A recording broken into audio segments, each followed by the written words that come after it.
weekly Rough Cut seminar series. We've got a great lineup all fall. You can go on the IOE website, montanaioe.org, and see the whole lineup. I want to thank you all for coming. As an added bonus, I should say that we're having trouble with apparently the electronics in this room went down, and so we're not broadcasting live, so congratulations on showing up. So I am Rich Reddy. I am the Associate Director of the Institute on Ecosystems here at MSU. And my job is to just thank you for coming and convince you why this is going to be an interesting talk. So that'll be easy. So today we're very pleased to have Bill Schlesinger as our Rough Cut speaker. Dr. Schlesinger is here as our distinguished visiting lecturer for the semester. So he was in Missoula yesterday and gave a public talk last night. He will be giving a public talk tomorrow night in Sub Ballroom A at 7 o'clock. So please everyone come to that as well. So just a little background, though probably many of you don't need to already know this.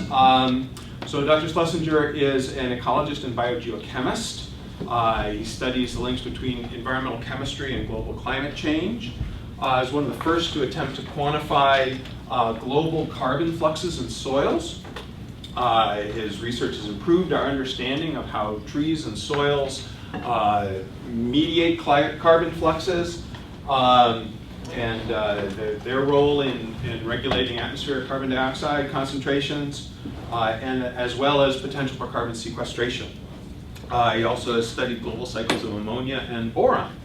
He got his bachelor's in biology from Dartmouth, his PhD in ecology and systematics from Cornell. He started as an assistant professor at UC Santa Barbara and then went on to Duke University, where he eventually became the dean of the Nicholas School of the Environment and Earth Sciences. In 2007, he became president of the Carey Institute of Ecosystem Studies. He's now president emeritus there. He was a chapter lead for an IPCC report. He's a fellow of the American Geophysical Union, the Soil Science Society of America, the Ecological Society of America, and the AAAS. He's conducted briefings at the White House, testified before Congress, and has served on advisory committees and boards of trustees of numerous environmental NGOs. He's authored over 200 journal articles and book chapters. He wrote the standard textbook on biogeochemistry, which I'll note has a 4.6-star rating on Amazon, which I find very impressive because neither of my books even has a review on it. So that's enough, I think, to set the stage, so I'll turn it over to Dr. Schlesinger. Okay, well.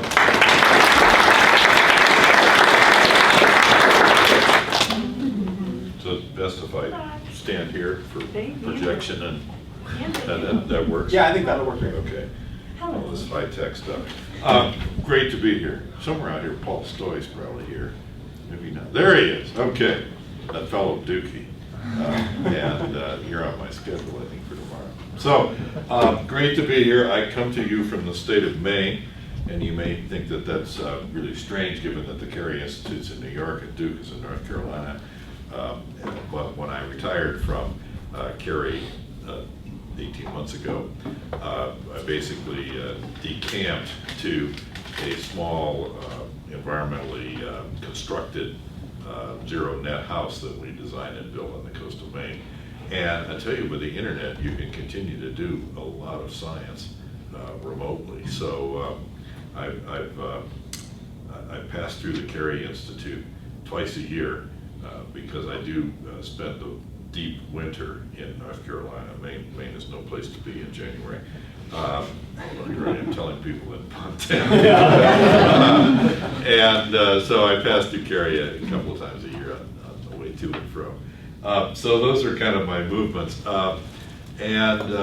My entire career has really been spent looking at the cycling of elements in nature.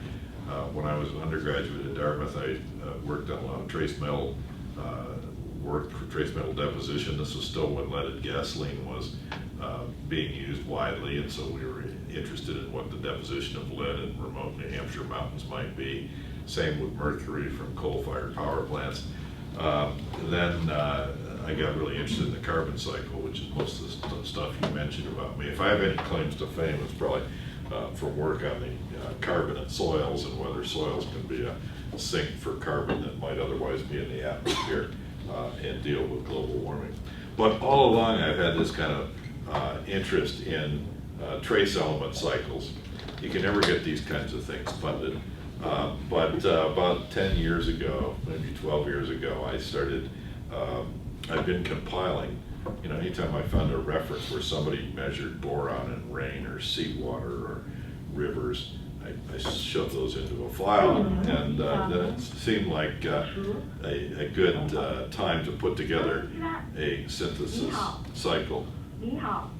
What's happening? I have no idea. I think they're saying hello in many languages. Okay, well, and then it turned out that Avner Vengosh had been hired at Duke, and he's a hydrogeochemist, works on groundwater, and boron is a significant human health concern in groundwater, particularly in a lot of arid and semi-arid regions.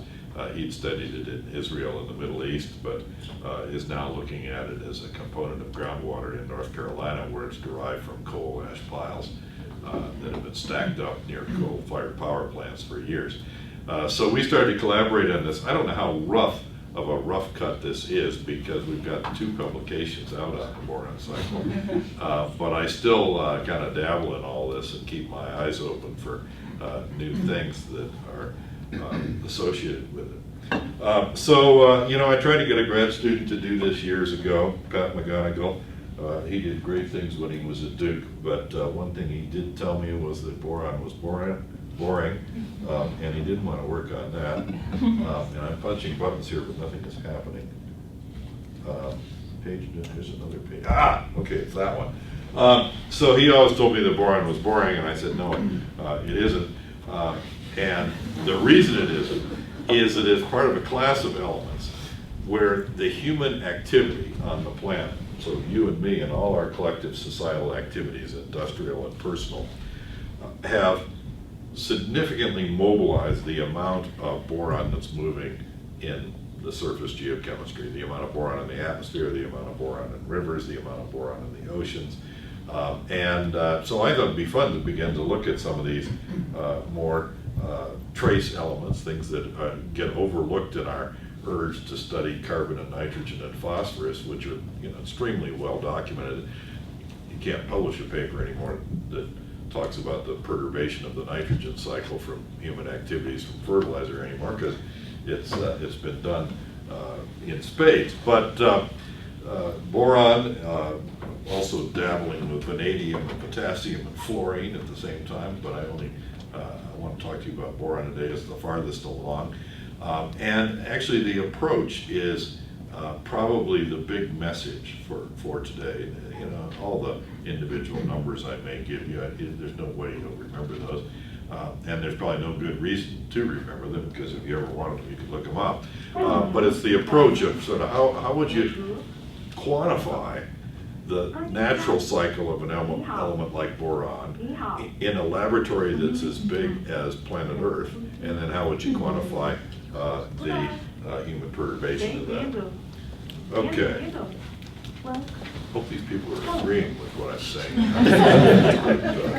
I can't tell. Okay, so a little refreshment. Biogeochemistry is really the chemistry of the light elements on the planet. So, you know, carbon, nitrogen, phosphorus, sulfur, oxygen, those are kind of the big, you know, you wouldn't be sitting here as a blob of protoplasm if it wasn't for those elements. And they move around a lot, and all the perturbation of the carbon cycle is really what's behind all our concern with climate change. You know, just to say one last thing about carbon, we are mobilizing carbon from the crust of the Earth as a result of coal mining, oil and gas, you know, drilling for oil and gas. We are mobilizing carbon to the atmosphere at a rate that's roughly 36 times the background rate at which carbon would be mobilized to the atmosphere. So it's that's one species that's having that impact on the entire global movement of carbon on planet Earth. And we've done that in basically 150 years. But I want to focus today on boron and a lot of the similar kind of philosophy.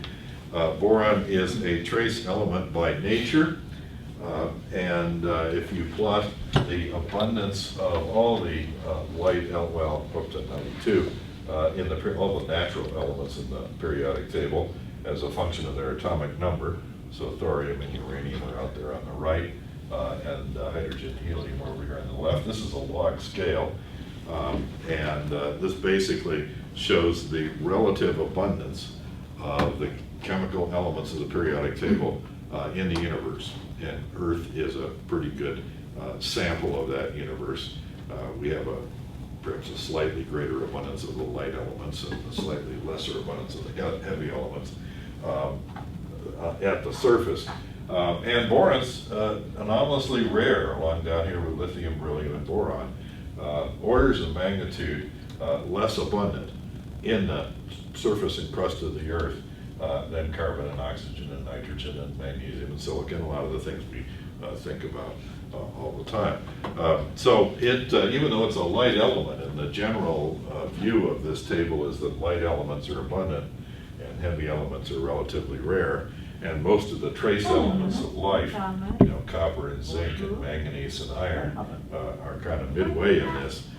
Boron is a trace element essential for life, even though it's at the light end of the periodic table. So that's a little background for us.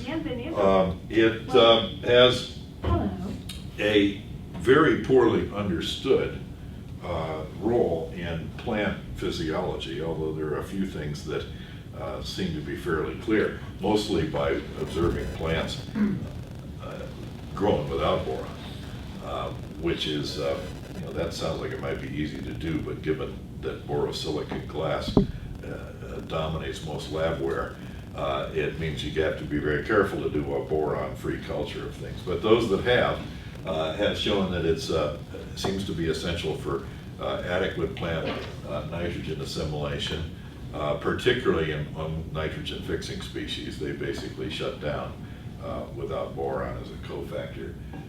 It seems to be involved with carbohydrate transport in the phloem in a very poorly understood mechanism, but without it, carbohydrates tend to accumulate in the leaves and not move around the plant anywhere near as much as one might expect.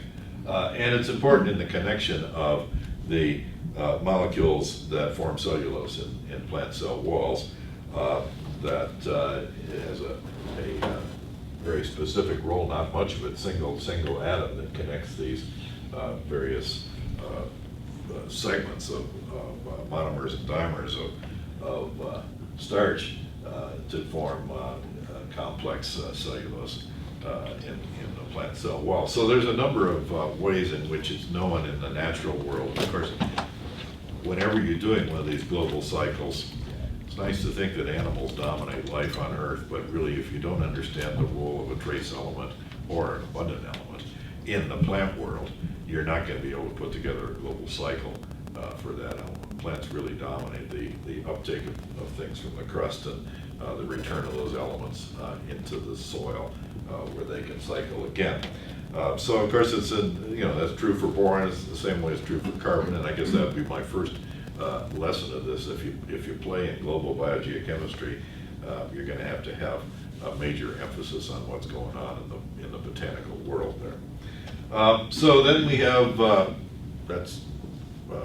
having talked a lot about plants, we'll now say what are animals doing, particularly Homo sapiens. And we have a lot of societal uses of boron and a fair amount of boron mining. There's a town out in California in the Mojave Desert called Boron, where most of the boron used in the US is derived. So borosilicate glass, already mentioned that once. It's not in all glass, but it's in high quality glass that forms labware and high quality windows. Ceramics, so those two together are about 64% of the production. And it's worth thinking of those two together because those are both ways in which boron is mined and used in an industrial product, but that industrial product is not, in either case, terribly soluble. It's almost like putting it in a vault. And even when you break a beaker and you put it in the trash, it ends up in a landfill. still as a component of glass. So a fair amount of boron is mined, but more than half it seems to go into these long-lived products. Then these next three uses are absolute opposite of that. In detergents, that's the 20 mule team borax that you can buy in the store. Fire retardants, every time you see one of those tanker airplanes go over and dump sort of an orangish pink liquid out on a forest fire, that's a boron-based fire retardant. And fertilizers, particularly used in highly weathered soils in the tropics in the southeastern U.S., where the boron has been long ago leached away or complexed into iron and aluminum minerals. So that's where the real boron deficiencies for agriculture.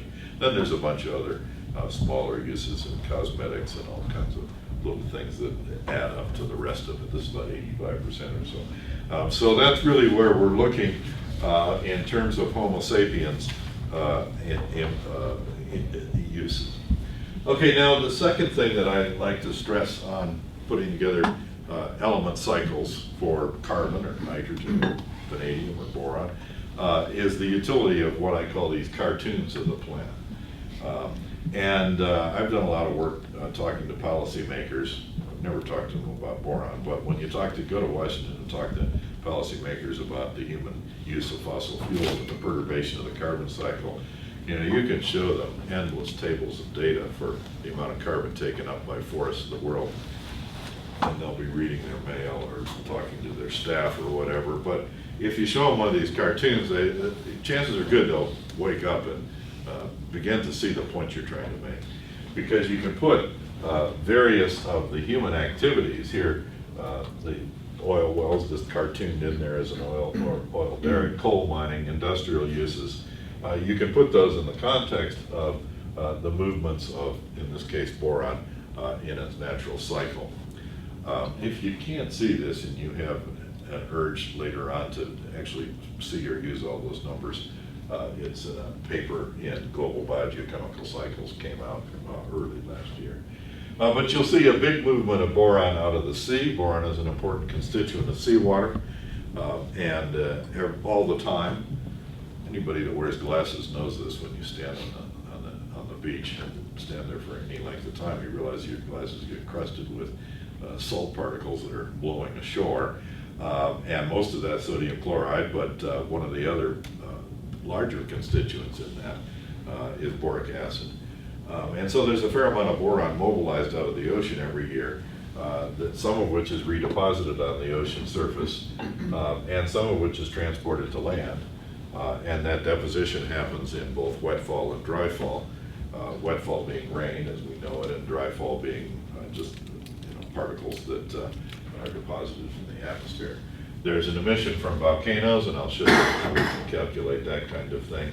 An emission from forest fires, natural weathering of rocks, and the transport of boron to the sea and in rivers. That is important as a background because anytime that we talk about contamination of waters for human use, it's important to know what the background is and may have always been, so that you can put in the context what an industrial process might contribute. Then there's a lot of ways, mostly sedimentary, in which boron leaves the ocean in carbonates and silicates and hydrothermal vents, which keep the ocean from accumulating boron through geologic time. The boron is in rough, steady state in seawater. No evidence that it's increased recently, but over a million-year timescale, it's in a rough, steady state. And as a result, it's actually been very useful for chemical oceanographers to calculate the historic changes in the pH of ocean water. And the way that is done is that boron has two isotopes, 11 and 10, and they're differentially incorporated into calcium carbonate as a function of pH. So if you go out and take a core of the ocean and look at the boron 10 to 11 ratio in it, you can get a measure of paleo pH.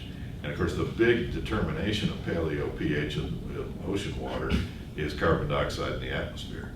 So it gives us a way of reconstructing way back into the geologic record what the fluctuations of carbon dioxide have been in the atmosphere and give our current impact on CO2 in the atmosphere some kind of context historically. That's all an aside, but it's really nice that the mean residence time of boron in seawater is as long as 1 million years, so that the long-term changes in the pH of ocean water as reconstructed from boron don't get caught up in year-to-year fluctuations as a result of a volcano somewhere or such. So my second message, first message being pay attention to the plant world if you're going to do this kind of science. Second message is the utility of these kinds of cartoons. These are all in teragrams of boron per year, which is 10 to the 12 grams per year, moving from one place to another. If I was doing the carbon cycle, I'd be using 10 to the 15 grams. That's the relative magnitude of a trace element like boron versus a major constituent element like carbon. So how are these things put together? You know, every time we have a flux here, like the emission of boron from the surface of the ocean to the atmosphere, you know, what's kind of the approach of that? And I like to think about those as knowing the concentration of boron in the pathway you're studying, in this case sea salt, times what I call the transferring value. So if you know the amount of sea salt that's generated from the surface of the ocean every year, and you know something about the concentration of boron in sea salt, you can simply multiply those two together and get a global estimate. And for the purposes of this study, mercifully, a lot of people have been interested in the amount of sea salt that's been produced from the ocean surface globally, because it's an aerosol in the atmosphere and is an important component of global climate models, because aerosols in the atmosphere have warming and cooling contributions to the Earth's climate. So a lot of effort has been put into measuring sea salt transfer to the atmosphere. So bullet number 2 is we can take these well-known data sets and estimate a value for the transfer of boron along with that sea salt. Another big source of this data is the military, because sea salt is not great for jet aircraft on aircraft carriers, so knowing how much salt is out in the atmosphere has been of some interest to the Navy for as long as they've been flying aircraft over the sea. So if you look at a flux like that, boron derived from sea salt, really estimate that by looking at the sea salt aerosol production times the boron concentration in seawater. This is an estimate in teragrams per year. It's kind of a mid-range of available estimates. There's a whole American Geophysical Union synthesis volume on sea salt aerosols. You may have thought that that would be a really small science, but this thing must be that thick. From the various papers in there, you can calculate kind of an average weight of salt that's derived from the ocean surface into the atmosphere as aerosols that is then entrained in the atmospheric circulation. It's deposited somewhere else, generally near the coast. But we have an estimate of the total amount of material that is derived from that. This is the boron concentration as a function of total dissolved solids in seawater. And it appears that there is no strong fractionation of boron versus the other elements of seawater during the formation of sea salt aerosols. It's not like boron's left behind and sodium and chloride are added to the atmosphere. They seem to be delivered into the sea salt aerosol in roughly the same proportion. And so that becomes then an estimate of the teragrams of boron that are added to the atmosphere from that process. Oops, gotta go back a couple. And that's where a number like that comes from. That one is one of the easier ones to deal with. Another one is, you could say, well, what's the deposition of boron over the ocean? A lot of sea salt particles are fairly large, so they fall out pretty rapidly. And here we were looking at rainfall over the ocean. That's been measured reasonably accurately as part of people studying the hydrologic cycle of the planet, 3.85 times 10 to the 17 liters per year. And then I gathered boron concentration in rain collected in remote marine sites. So rainfall collections in Hawaii, Barbados, Bermuda, the Azores, any place where somebody has a weather station well away from human contamination on land. So I found 17 of those values, median value of 6.6 micrograms per liter. Something's happened to the formatting here. This was prettier before I get up on the screen here. But the deposition, 2.54 teragrams of boron per year, that's the first indication that this is not going to be a smooth process of balancing a budget, because we had 1.44 derived into the atmosphere over the oceans, and by itself, the rainfall over the ocean seems to be depositing a significant amount, greater amount of boron. So my third message for you today is if you start calculating these kinds of things, when you see these misbalances, it produces, that's food for fodder for people, particularly young graduate students looking for thesis topics, either master or PhD, when things don't balance up quite nicely on the global level, then there's a whole lot of process studies that can be directed to answer why, and see if we can refine that. It's made worse by the fact that not all boron deposited on the surface of the ocean comes down in rain, in particles that are dissolved in rain, or boric acid dissolved in rain. But gaseous boron is absorbed by the ocean surface. Boric acid vapor in the atmosphere absorbed into the seawater at the surface. I should have given you a little background of that. So when we produce a sea salt aerosol, which has boron in it, that's largely a crystal of boric acid. The seawater then evaporates from that sea salt aerosol and it becomes a dry aerosol in the atmosphere. Well, boric acid has a significant vapor pressure in Earth's atmosphere, so at least sometimes a large proportion of the solid boron in a sea salt aerosol volatilizes to boric acid vapor, gas, in the atmosphere. So you start thinking about, okay, how does boron leave the atmosphere?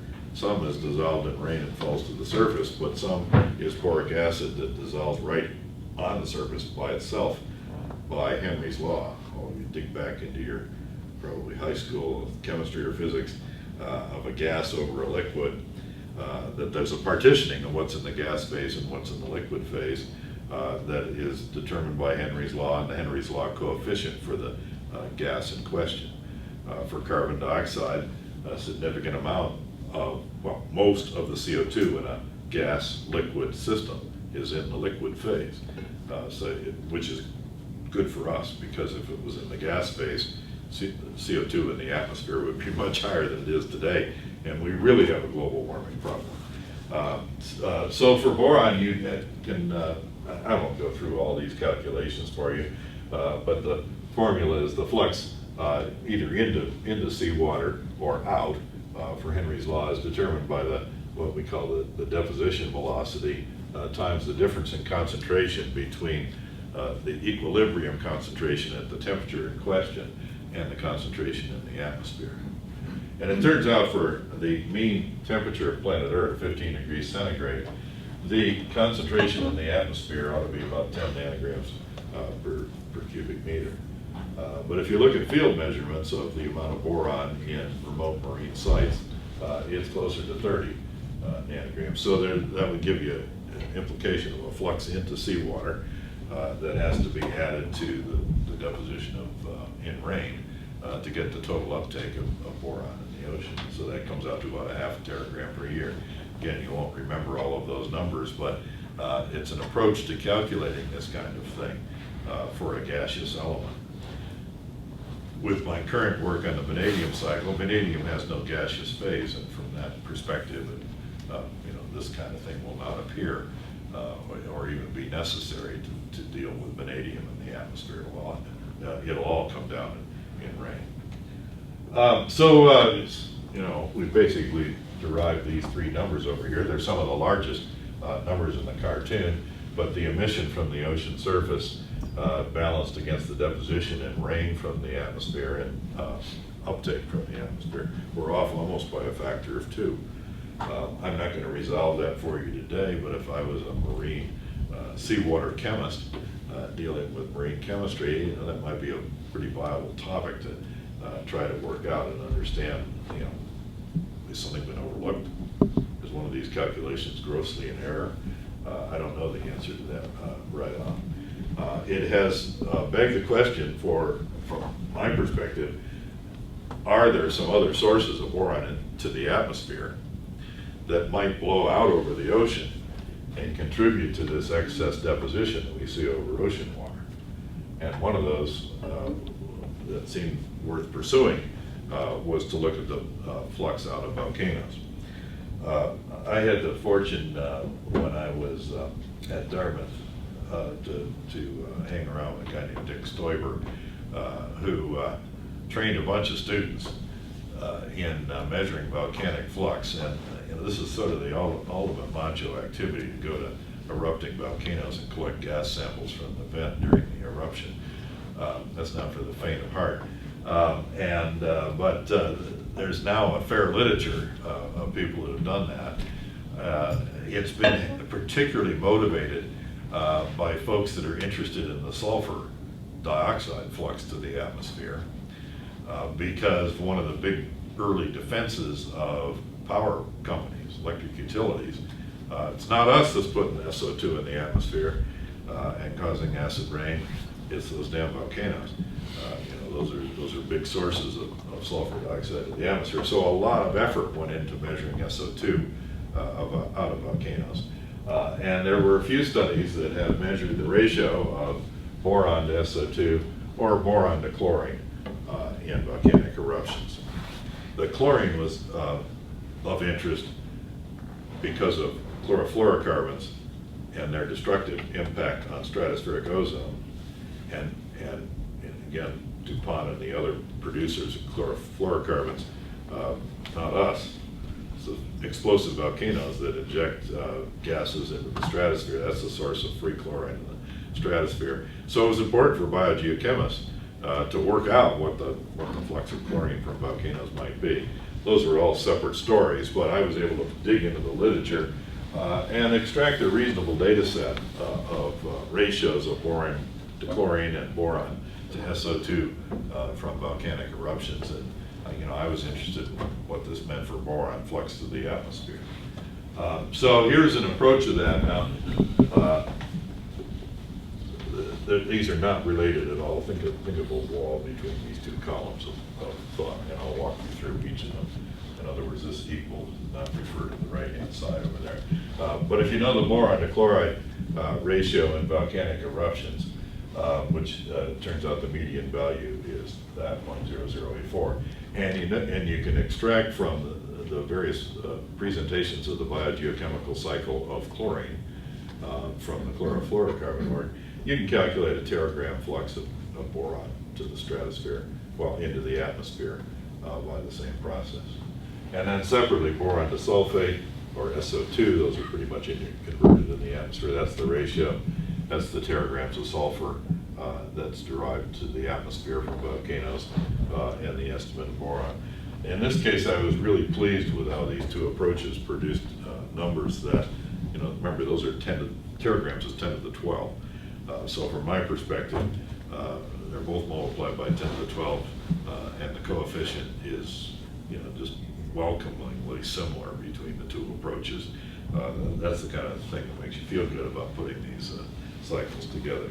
So what it means that volcanoes, the sum of the average of those two is 0.02.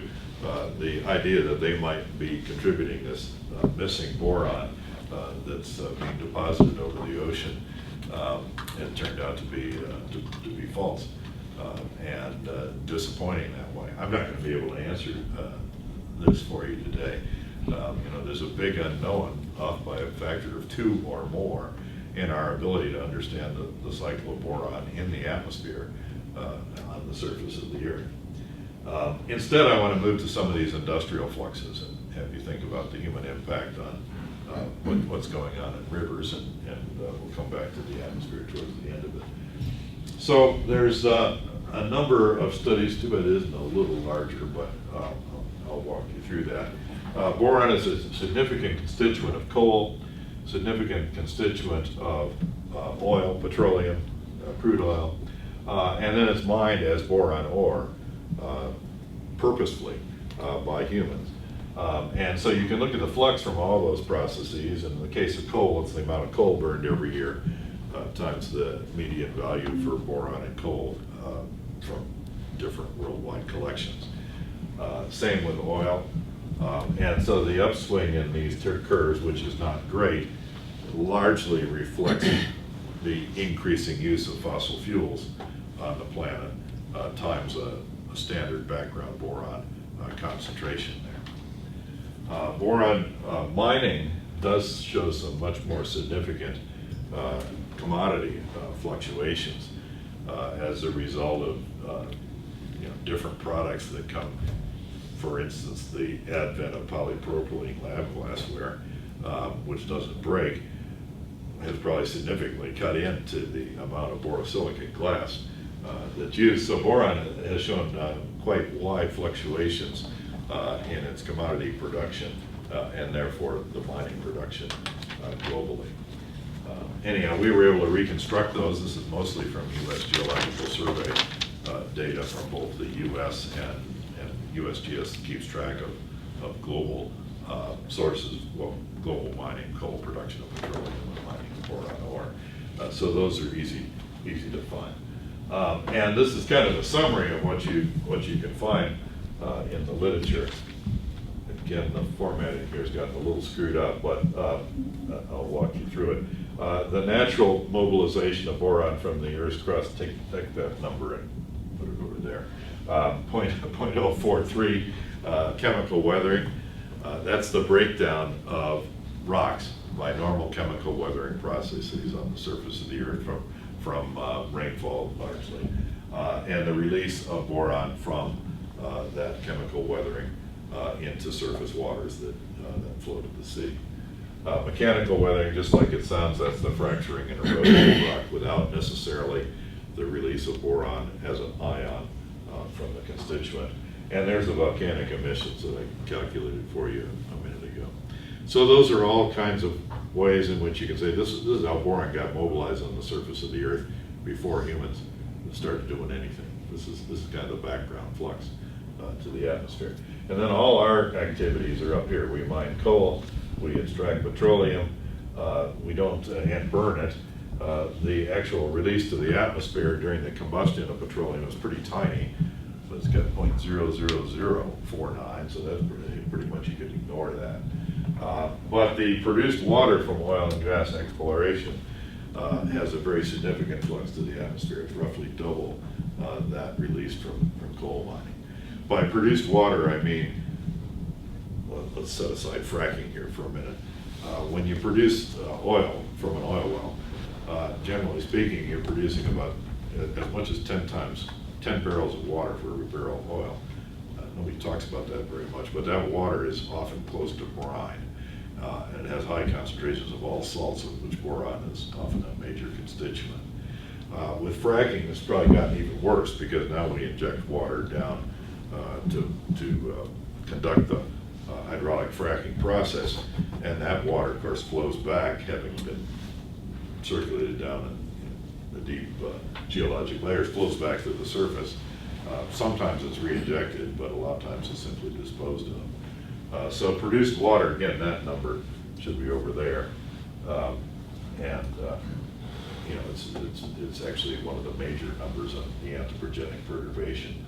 Ore mining, I could give a range there, 0.75 to 1.5. That reflects the differential commodity demand over time, and the total 2.3. So, just our first cut, or rough cut, I guess, for today, is that the human mobilization of boron at the surface of the Earth every year is roughly tenfold what would happen naturally, and that's that's the effect of a single species on the chemistry of its environment just within the last couple of hundred years. Okay, I guess I forgot that this was what was in here, but this is how I calculated the boron from coal ash, the amount of coal mined every year, the content of boron in world coal's total mobilization, and the estimate is about half of what's mobilized in coal ash. is likely to leach away from coal ash piles and get into the hydrosphere. This is some work that Avner Van Gosh has been doing, largely in the southeastern U.S., but increasingly in China, where a lot of coal is being burned. So that's where some of these numbers here for the mobilization of boron from coal ash pile, 0.2, there's the number. Here's the natural flux in rivers, and it's been enhanced a lot by human activity. And so we can begin to look at this in a couple of summary diagrams here, compared to some other elements. And again, I think this is really why I do this kind of work. And you can also see it's a great kind of science to do in retirement, because you can do it all on the web, even in remote rural Maine. If you're connected to a big university library, you get all those sources and add them up and average them, and talk to your friends about them on the internet. Here's kind of the bottom line about these kinds of things. For human impacts on the atmosphere, I thought it would be interesting to compare sulfur, well-known air pollutant, from the burning of coal and oil, for which an endless amount of money has been spent and an endless amount of argument in the halls of Congress has been argued. And we'll compare the human activity, mobilization of the atmosphere compared to nature. Same for boron. I've given you most of those numbers. And chlorine, again, it got motivated by the chlorofluorocarbon controversy, but again, we can look at human activities as a source of chlorine in the atmosphere versus nature. So this is the natural production. This is what has been gone on for at least the Holocene, let's say. Sulfur largely mobilized into the atmosphere from sea salt production. The volcanoes are about 10 in the same units. So sea salt, sulfate's the second most abundant anion in seawater. A lot of people, I used to ask students that on their oral exams, what are the abundant elements? Everybody got sodium and chloride, and I said, okay, what are number 2 under cations and anions? Usually there was silence then, but sulfate's number 2. So a lot of sulfates derived in the atmosphere in sea salt production. In the same units, about 10 from volcanoes. That's often episodic, so the 10 is a decadal average. Here's boron. I give you that. We derived that number right here this afternoon. Sea salt aerosol, enormous production of chlorine. There's no surprise there. It's the big anion in seawater. So those are the background fluxes, and then you can see human activities. Sulfur, it's almost all fossil fuels. This is why cap and trade worked so well for sulfur, is that there was really, there are not a lot of conflicting human sources of sulfur to the atmosphere. You could go right after the big point sources and make a difference. But the ratio there, simply looking at human divided by natural, you might say I should have done human over human plus natural, but I just divided them here. 0.57, boron 0.05. So we've had a significant impact on the atmospheric movement of boron, but nowhere near as significant as we have had for sulfur. Our impact on the chlorine cycle is falls down in the trivial category. Sea salt aerosols, the dominant source of that. Now, it's not that I'm saying sea salt aerosols have essentially no effect on stratospheric ozone. It's because they don't have a very long lifetime in the atmosphere. The reason chlorofluorocarbons are the major culprit for chlorine in the stratosphere is there's no destruction mechanism in the lower atmosphere. So essentially all that we produce eventually diffuses to the stratosphere and gets destroyed in a reaction that destroys ozone. So we can look at that and say we've had 0.0009 human divided by natural effect on the overall cycling of chlorine in Earth's atmosphere. But if you're specifically interested in the chlorine that gets to the stratosphere and has an ozone effect, then the ratio would be a whole lot different. That's essentially 100% from human activity. And we can do the same for the hydrosphere. This is what's moving largely in rivers. You can substitute rivers for that. For here, I picked to look at boron against nitrogen and phosphorus because so much emphasis has been put on the nitrogen and phosphorus content in rivers flowing into lakes and causing eutrophication, or rivers flowing down, for instance, the Mississippi down to the Gulf of Mexico and causing hypoxic zones that result in the death of fish and shellfish. And the EPA has all kinds of regulations, get strongly argued in the calls of policy, largely environmental scientists versus fertilizer manufacturers, to try to control the nitrogen and phosphorus that gets away from farm fields and forms these problems in the hydrosphere. So we can look at this is a natural river transport, human mobilization.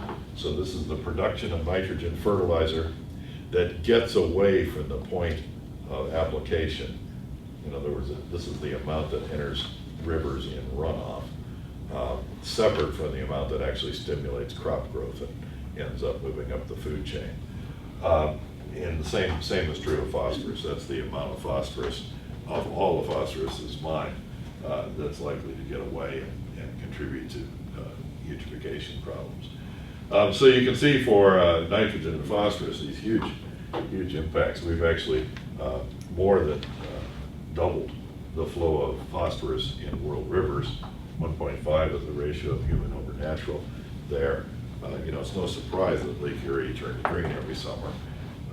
It used to be worse when we had phosphorus detergents used widely, but the problem has still not gone away. Nitrogen 0.53, but again, our activities as a single species on the planet growing crops for our own food is that's rivaling the movement of nitrogen in world rivers to the sea by natural processes. Boron, actually, when you look at the numbers that we compiled in the cartoon today, and I would like to point out that the numbers in the hydrosphere are pretty well balanced. It's the atmosphere I have this residual problem of inability to balance things. So the human mobilization into rivers versus the natural river transport, those are pretty good numbers. And the ratio is 0.81, so it's actually higher than nitrogen. Will that cause, do we have an immediate Washington Post story that boron is going to poison us all in drinking waters? Probably not. But I find it simply an esoteric view as a biogeochemist looking at human impacts on the surface of the earth. Curious that we can have this kind of impact on the cycle of a trace element, and it's all roughly accumulated in the last 150 years or so. These are some take-home messages for today. I hope you can appreciate some of the approaches to these big numbers. You'll notice I don't put a lot of emphasis on error analysis and uncertainty because we have one planet. Generally, if I have a bunch of numbers like the content and rain, I'm sure I can calculate a standard error. But generally speaking, in these big global numbers, you don't have the luxury of multiple replicates, and you don't have a control unit and an experimental unit to compare to traditional science.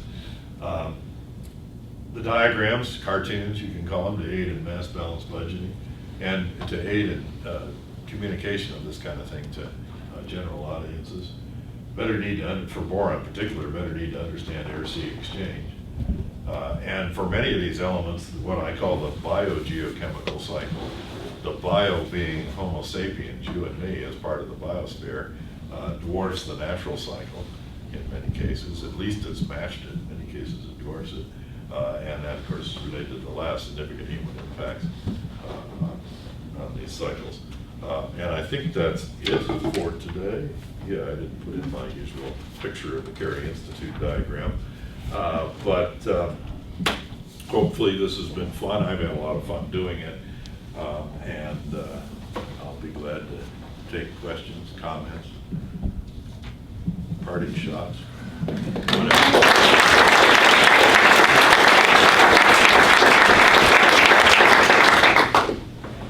Sir. So, why worry? Oh, well, I'm not terribly worried about it. I mean, so you're showing how there are anthropogenic causes for increasing boron or perturbing boron, normal boron cycling, okay, and movement. For example, I do a lot of arsenic work. Drinking water cutoff is 10 parts per billion. What is it for boron? I think it's 50, something like Okay. that. Yeah. And are there any documented cases where there's boron poisoning? And is it, I mean, that's what I'm trying to get at. Yeah. Where's the tipping point? Where do we start worrying? And Well, that's not why I went after this. Okay. Yeah. I don't know of a case where there's been boron poisoning, even among mine workers, from excessive exposure. There are some toxic responses to plants in some high boron soils. But that's not really why I went after this. I went after this because I think it's important to look at the whole periodic table. Elements that are major constituents of life, elements that are trace constituents of life, elements like arsenic that are trace toxic to life, and to see the impact of humans on those various cycles globally. I suspect for arsenic, the human impact is huge. You know, if I had calculated those percentages there. I don't know somebody that's put together this kind of thing for arsenic. it's out there. It's worry. Yeah. And certainly for some things like arsenic and cadmium and mercury and lead, some of these global cycles have been put together for those elements. There's real toxic concerns with that. And the conclusion that humans have had a significant impact on the global cycle would be the same. What I've been just trying to do here is to extend the database of that to a fuller reach of the periodic table. Some of which are powerful, some of which are not. This is one where I don't think we have an immediate worry. There's so many cases where human impacts on the environment produces immediate worry that to some extent not finding it here gives us one reason maybe to sleep well at night. You mentioned that boron's important in nitrogen fixation. I wonder if there's enough variation in the environment that process could be limited by boron, or if there's evidence for that. It's been suggested. I saw a paper, a new phytologist, that said just that for the soils of Barrow, Colorado Island, tropical forest in Panama. Old, highly weathered soils, low boron concentration, and a lot of nitrogen fixers in the canopy. I wouldn't say that that's well documented or a truism right now, but it's certainly something to look at. Yes?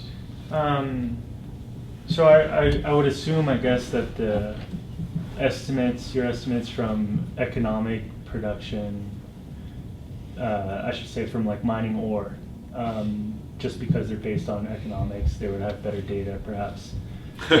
Sometimes. If you have cartels and countries that are not interested in having their full production known, then the economic data can be suspect. So how do you resolve, like yourself? So for me, I study the carbon cycle globally, and I always have trouble thinking about spatial and temporal heterogeneity and quantifying. And you mentioned you had like 17 data points for boron deposition. And so you said that also that you don't really worry about an error bar, perhaps, at a global scale. Well, most of the time it's impossible to worry about an error bar. When I have multiple data, I'm always looking for a standard error that's less than 10% of the mean. That's kind of my seat of the pants criteria for do we have any basis for calculating a mean that's of any value.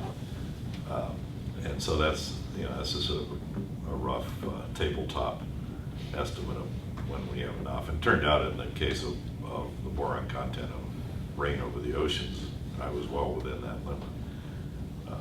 And well within the limit for the ratios of boron to chlorine and sulfate from volcanic eruption. know, if you start looking at the boron content of rivers, you can't do the transport of boron to the sea by taking a median boron content of rivers and multiply it by the river flow, because the rivers are all different. They're all draining different kinds of lithology. So you really have to take the top 10 or 15 rivers in the world, which carry most of the flow, and have a boron concentration in that river times the flow in that river, and add them up. So, you know, there's different kinds of approaches. I'd love, in the pursuit of a lot of these elemental cycles, to have a bigger database. But most of the time it's impossible. One of the problems with boron analyses of natural materials is avoiding contamination from lab glassware. So there's not a lot of data out there. You know, start looking for boron content in plant tissue. Good data. It's remarkably sparse. Did that answer your question? Yeah, Like it does. your I'm a shirt. graduate student. I get stuck in the weeds Yeah. a lot, so I was just wondering how Yeah. you go and scale up. I like your shirt. I mean, Thank you very much. Probably do significant field work, I can tell you. Okay, well, thank you.